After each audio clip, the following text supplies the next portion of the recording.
Hello, नमस्कार सर्वांना. स्वागत आहे पुन्हा एकदा तुमचं आपल्या चॅनलमध्ये आणि छोट्याशा नवीन व्हिडिओमध्ये. चला तर आज दिवाळीनंतर पुन्हा एकदा घरामध्ये पुरीचे बेसन लाडू बनत आहेत.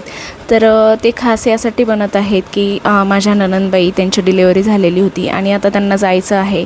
तर आपल्याकडे कशी पद्धत असते की ज्यावेळेस डिलिव्हरी होते किंवा लेक माहेराहून सासरी जाते तर त्यावेळेस तिच्यासोबत थोडीशी शिदोरी म्हणून काहीतरी दिलं जातं. तर तसंच मला आज गोडासाठी मग त्यांच्या शिदोरीसाठी लाडू बनवायचे होते. तर थोड्याच प्रमाणात मी इथे बनवत होते, कारण आजकाल गोड जास्त कोणी खात नाही आणि मग थोडं का होईना काहीतरी सोबत हवं म्हणून मग मी पुरीचे बेसन लाडू बनवणार होते. तर इथे मी 1 किलो बेसन घेतलं होतं आणि त्यामध्ये थोडंसं तेल आणि मीठ टाकून छान असं त्याचं मऊसूत पीठ भिजवून घेतलं. त्यानंतर आता पाकाची तयारी करते. तर एका पातेल्यामध्ये 1 किलो मी बेसन पिठासाठी 1 किलो साखर इथे वापरणार आहे. तर माझा हा साखरपत्तीचा जो डब्बा आहे ना, तर तो बरोबर मोजून अर्धा किलोचा आहे. तर त्यासाठी मी इथे 2 डबे साखर घेते आहे आणि साखर बुडेल इतपतच यामध्ये पाणी घालायचं आहे. तर पाक एकदम व्यवस्थित होतो आणि लाडू आपले कुठेही बिघडत नाही. तर या पद्धतीने मी करत असते. 1 किलोसाठी 1 किलो साखर इथे घेत असते. तर चला आता लाडूच्या पुऱ्या पण बनवून घ्यायच्या आहे. थोडंसं पीठ भिजू दिलं जोपर्यंत पाक टाकते तोपर्यंत, आणि लगेचच्या लगेच केलं तरी देखील चालतं. तर तेलामध्ये छान अशा पुऱ्या लाटून घेते आणि कोणी ह्या पुऱ्या भाजून देखील याचे लाडू बनवतात बऱ्याच ठिकाणी, पण आम्ही ना तळूनच बनवतो. मग थोडासा लाडूला कलर पण खूप छान असा येतो, मस्त पिवळासर. तर सगळ्या पिठाच्या अशा पुऱ्या लाटून घ्यायच्या आहे. त्यानंतर मग त्या छान अशा तळून घ्यायच्या आहेत. चला आता म्हटलं एकदा चहा घेऊया आणि मग पुऱ्या ज्या आहेत ते बाकीच्या सगळ्या लाटून घेऊया.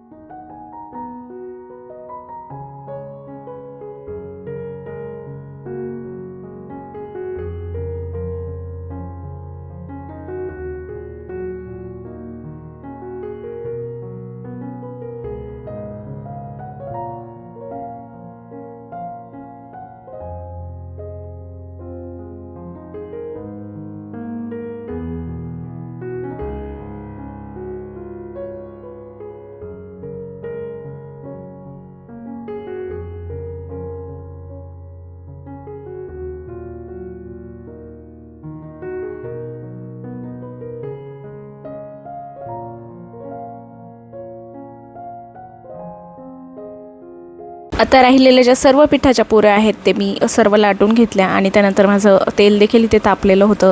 थोडंसं त्यामध्ये पीठ टाकून बघितलं आणि छान असं ते पीठ वरती आलं. तर मग तेल तापलं आहे असं समजलं आणि त्यानंतर सगळ्या पुऱ्या या तेलामध्ये मस्त अशा तळून घ्यायच्या आहेत. जास्त लालसरही होऊ द्यायच्या नाही, तर मग लाडूला थोडासा जास्त लालसर कलर येतो. आणि छान अशा खरपूस ह्या पुऱ्या तळून घ्यायच्या आहेत. थोड्याशा थंड झाल्या की अशा पद्धतीने हाताने तुकडे करून घ्यायचे आहेत आणि एक साईडने आपला पाक देखील तयार होतोय. तर हा पाक बनण्यासाठी थोडासा जास्त वेळ लागतो, कारण या पाकाची मस्त अशी आपल्याला गोळी होऊ द्यायची आहे.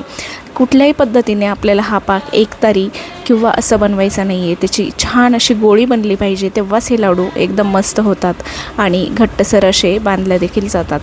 चला आता पाक होतोय तोपर्यंत जे पुऱ्या आपल्या थंड झालेल्या होत्या त्याचे मी तुकडे करून घेतलेले होते. तर ते मिक्सरला खूप मस्त असं बारीक ग्राइंड करून घ्यायचं आहे. आणि इथे शरीवचं पण मध्ये मध्ये चालू होतं. शॅम्पूच्या पुड्याच ती घेऊन आलेली होती आणि सगळ्या तिने गळ्यामध्ये गुंतवून घेतलेल्या होत्या.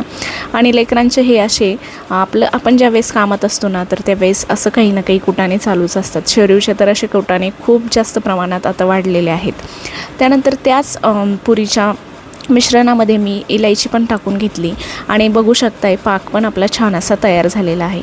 आता जे सर्व काही पुऱ्या होत्या ना त्या बारीक करून घेतलेल्या होत्या आणि एका ताटामध्ये काढून घेतल्या. त्यानंतर पाक तयार झाल्यानंतर पाक त्यामध्ये पूर्ण असा एकत्र करून घ्यायचा आहे आणि पाक आपल्याला थोडा थोडा करून टाकायचा आहे. म्हणजे एखाद्या वेळेस काय होतं की हा पाक कधी कधी जास्त पण होऊन जातो, तर त्यामुळे मग आपल्याला लगेच लक्षात येऊन जातं की पाक जास्त होतोय की कमी होतोय. त्यामुळे मग थोड्या थोड्या प्रमाणामध्ये टाकायचं आहे.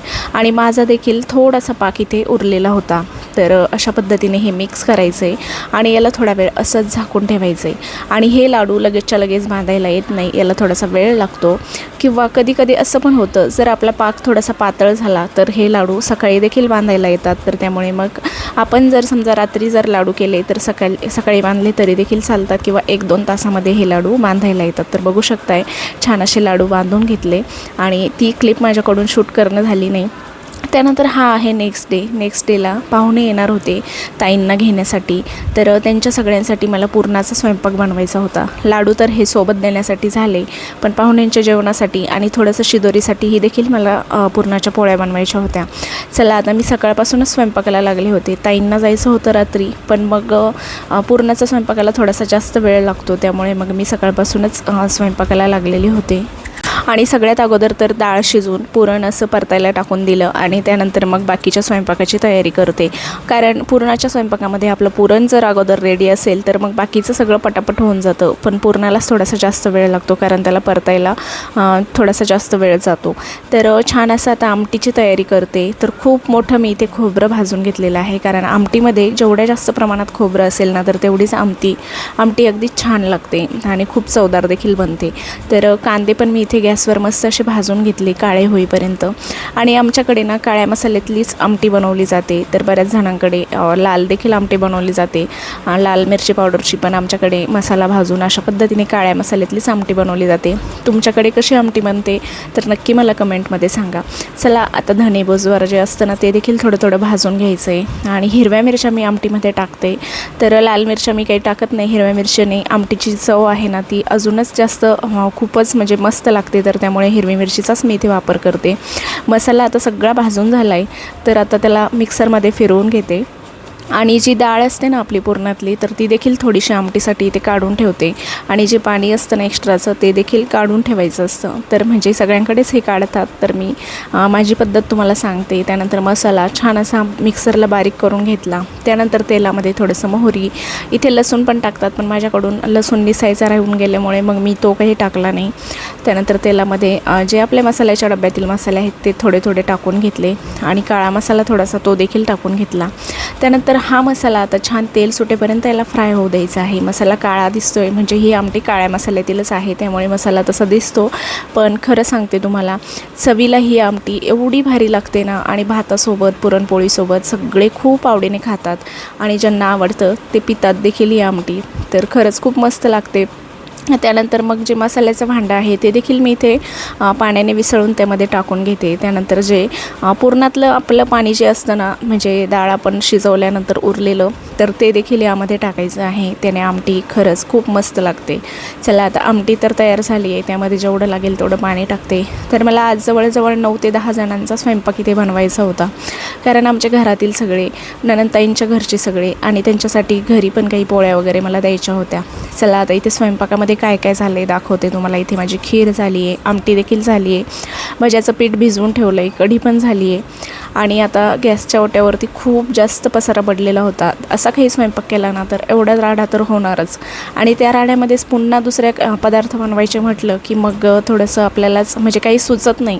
तर त्यामुळे म्हटलं चला आता गॅसचा ओटा छान असा आवरून घेऊया. आणि इथे मी भात पण लावून दिला आहे आणि जवळजवळ आता 4 वाजत आलेले असतील, तर म्हटलं एकदा चहा घेऊया आणि मग बाकीचा जो राहिलेला स्वयंपाक आहे तो करून घेऊया.